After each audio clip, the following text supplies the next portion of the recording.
E agora, o mundo em que vivemos. Uma análise dos acontecimentos atuais à luz da Bíblia. Com o pastor Érico Rodolfo Bussinger.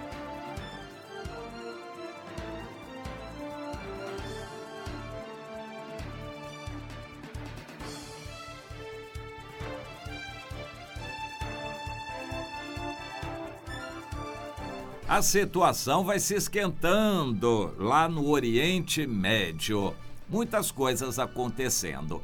Eu, em geral, não acompanho os noticiários no fim de semana, mas aconteceu algo que já estava, de certa forma, previsto. Foi um ataque com drone a instalações petroleiras da Aramco na Arábia Saudita.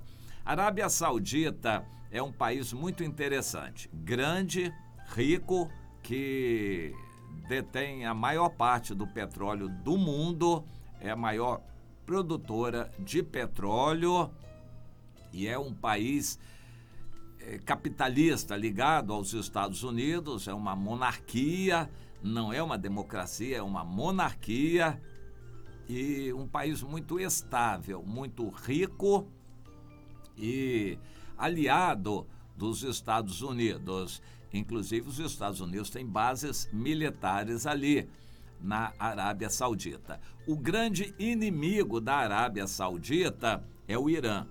O islamismo começou na Arábia Saudita, com Maomé, e é onde tem a cidade dele, a cidade de Meca. Um pouco mais ao norte, depois daquele Golfo Pérsico, está o Irã, que é um país grande, poderoso em armas e inimigo figadal da Arábia Saudita. A maior parte dos muçulmanos da Arábia Saudita são sunitas e os do Irã são xiitas. Por enquanto, eles não se entendem. O Irã é inimigo terrível da Arábia Saudita. E a Arábia Saudita se respalda nos Estados Unidos, além de ter forças armadas muito poderosas. Atualmente, a Arábia Saudita está se aproximando de Israel. Por isso, o Irã fica mais fulo de raiva ainda contra a Arábia Saudita. Se a Arábia Saudita tem armas e toda a tecnologia e o apoio dos Estados Unidos, o Irã tem o apoio da Rússia. O Irã hoje é todo pró-Rússia e faz parte ali da trinca que vai invadir Israel brevemente. É o Gog e Magog. E o Irã está se aproximando da Turquia e da Rússia. Rússia, Turquia, Irã e na Síria, que é o país vizinho de Israel, onde eles vão concentrar suas forças e já estão querendo fazê-lo. Junto tem o Iraque, que depois da invasão dos Estados Unidos ficou enfraquecido, mas está hoje muito mais dividido, porém, na maior parte, próximo do Irã. O Iraque também, vizinho da Síria, vai ser palco dessa concentração de forças. A Rússia já está trazendo suas melhores armas. Por enquanto, a Rússia está apanhando, levando surra, militarmente falando. Em todo confronto, a Rússia tem perdido, mas eles também não têm mandado as melhores armas para a Síria. No entanto, em termos estratégicos, a Rússia está vencendo. Apoiou o governo da Síria, que está retomando grande parte do seu território e tem apenas uma partezinha no norte, em volta de Idlib, essa cidade onde a bagunça se concentra. É uma bagunça, ninguém consegue entender bem aquela situação em volta de Idlib. Ali tem os curdos que não têm pátria, que tem armas dadas pelos Estados Unidos, ali tem a Turquia, que tem interesses em entrar dentro da Síria, ali tem a Rússia, que ajuda a Síria, e a cidade é grande, a região é populosa e tem havido bombardeios para todo lado, e os Estados Unidos também têm um pedaço ali por causa da bagunça. Mas os Estados Unidos estão numa posição muito instável. Estrategicamente, eles estão perdendo. Em algum momento, quando todas as partes ali se entenderem, os Estados Unidos não vão ter mais motivo para estar ali, vão ter que sair de dentro da Síria. Quando isso acontecer, a Rússia vai ter caminho livre para atuar. Por enquanto, a Rússia está tentando acertar conversas entre as partes ali, entre a Turquia, o Irã. Não sei o quanto a Rússia conversa com os curdos, mas o fato é que a Rússia está negociando, conversando, e o território era da Síria. A Rússia apoia a Síria, então os Estados Unidos não têm motivo para estar ali. Em algum momento eles vão ter que sair dali. Quando saírem, já está praticamente na hora de invadir Israel por ali. Todos esses países estão concentrando poderio bélico tremendo ali na Síria. Israel se defende como pode. Todo dia Israel está bombardeando instalações ali do Irã. O Irã tenta disfarçar, mas não consegue. Agora, na Arábia Saudita, que é um país que procura uma certa convivência pacífica com Israel e com os Estados Unidos, o Irã está declarando guerra. E o petróleo é muito sensível. Uma instalação de petróleo, uma refinaria, uma região produtora de petróleo, tem muito petróleo, é um barril de pólvora. Basta soltar um míssil ali, pode explodir aquilo tudo. E o Irã está por trás disso tudo. Mas tem um paísinho ali chamado Iêmen. Há poucos dias atrás eu trouxe esse assunto. Eu pedi para nós estarmos orando pelo Iêmen. Iêmen, Sudão e Somália. 3 países onde eu não tenho notícia de nenhum cristão ali. Deus ama esses países que estão em sofrimento muito grande, a população muito sofrida, sem o evangelho, e para nós orarmos para alguma coisa acontecer.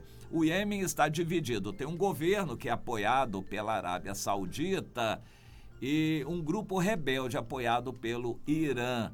E esse grupo rebelde apoiado pelo Irã tem as armas que o Irã dá, e o Irã tem interesse. E eles assumiram agora esse atentado de um drone contra a refinaria. Um drone, vamos pensar, é aproximadamente um míssil.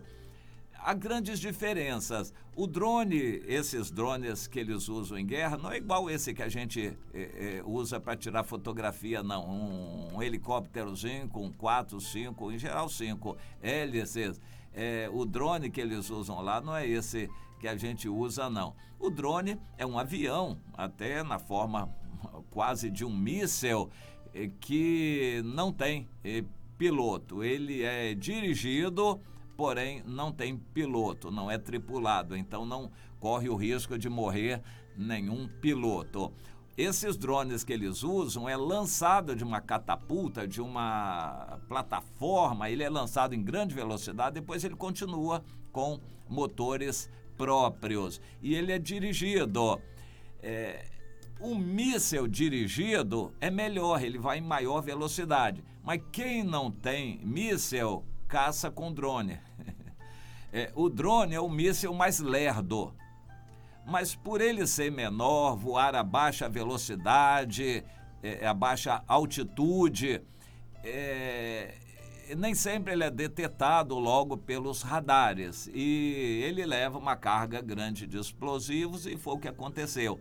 Dali de pertinho do Iêmen, segundo eles, pode até ter sido do Irã, mas segundo eles, do Iêmen foi lançado esse drone com explosivos sobre uma instalação petrolífera da Arábia Saudita e causou uma destruição muito grande. Se fosse assumido pelo Irã, seria uma declaração de guerra imediata. Mas como o Irã não assumiu, diz que não foi ele, foi o filho dele, digamos assim, foi o grupo rebelde Houthis ali do Iêmen, que está lutando contra o governo, que assumiu. Então os Estados Unidos não têm como fazer uma retaliação direta contra o Irã, porque os Estados Unidos já estão, através da Arábia Saudita, lutando contra os rebeldes do Iêmen, esse grupo terrorista Houthis. Mas o Irã não assume. Quando um país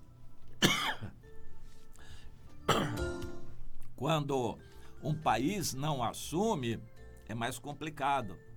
é mais difícil. Como é que a gente vai atacar um país que diz que não foi ele que fez aquilo? A gente não consegue provar. O país diz que não foi ele que fez. Como é que a gente vai atacar? Bom, mas todo mundo sabe, o mundo todo sabe que isso partiu do Irã. Mas não dá para provar, porque quem assumiu foi o grupo rebelde do Iêmen, apoiado pelo Irã. Ou seja, a situação está fervendo. É possível que não aconteça retaliação agora, né, por causa disto. Mas os Estados Unidos estão mordidos. E Israel? Bom, Israel está no compasso de espera. Amanhã tem eleições.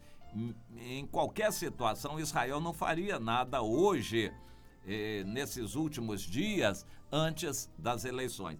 E as eleições estão meio complicadas, emboladas em Israel, porque o primeiro-ministro Netanyahu, que manda lá, o atual mandatário, está sendo ameaçado por um grupo mais moderado, digamos assim, o azul e branco, do general Gantz, que já esteve com Netanyahu, mas adotou uma política mais branda e não religiosa. E na extrema-direita tem o Lieberman, Avigdor Lieberman, que é um sujeito de origem russa, que é muito radical a favor de Israel, porém em nada religioso, e ele não quer apoio aos religiosos.